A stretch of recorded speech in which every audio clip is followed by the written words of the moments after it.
আমরা অনেক সময় মনে করি যে দরজা বন্ধ করে দিলে, সুইচটা অফ করে দিলে আর বুঝি কেউ দেখে না, যে সবার চোখ ফাঁকি দেয়া গেল, একজনের চোখ ফাঁকি দেয়া যায় না। লা তুদরিকুল আবসার ওয়া হুয়া ইউদরিকুল আবসার ওয়া হুয়াল লাতীফুল খাবীর। আমরা যা বলি, যা করি, যা লিখি, সবকিছু রেকর্ডেড। সেদিন আপনি দেখবেন, ভালো করলেও দেখবেন, খারাপ করলেও আপনি দেখবেন।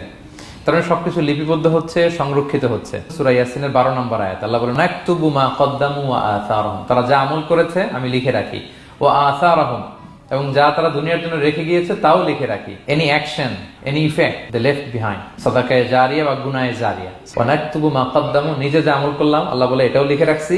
ওয়া আসারহুম, any effect you left behind in this দুনিয়া, যেটা আপনি রেখে গেছেন এটাও আল্লাহ লিখে রাখবেন। এবং অকুল্লা শাইইন আহসাইনাহু ফি ইমামিন মুবিন, আল্লাহ বলেন সবকিছু একটা নথির ভেতরে, এই নথি করে রাখছে আল্লাহ তাআলা আমাদের সবকিছু, যা করলাম, যেটার ইফেক্ট দুনিয়াতে আমি রেখে গেলাম। এবং অন্য আয়াতে আল্লাহ তাআলা বলছেন মা ইয়ালফিযু মিন কাওলিন ইল্লা লাদাইহি রাকীবুন আতীদ, আমি মুখ দিয়ে যা উচ্চারণ করি সব আল্লাহ তাআলা একজন পর্যবেক্ষক ফেরেশতার মাধ্যমে তুলে রাখেন। এখানে একটা স্পেশাল লকেট রেখেছেন আল্লাহ। আল্লাহ বলেন ওয়াকুল্লা ইনসানিন আলজামনাহু তায়রাহু ফি উনুকিহি ওয়া নুখরিজু লাহু ইয়াওমাল কিয়ামাতি কিতাবান ইয়ালকাহু মানশুরা। প্রত্যেকের গ্রীবা লগ্নে আমি একটা স্পেশাল সিম কার্ডের মতো রেখেছি, যা বলো এখানে রেকর্ড হয়ে আছে, কিয়ামতের দিন আমি সব বের করে দিব।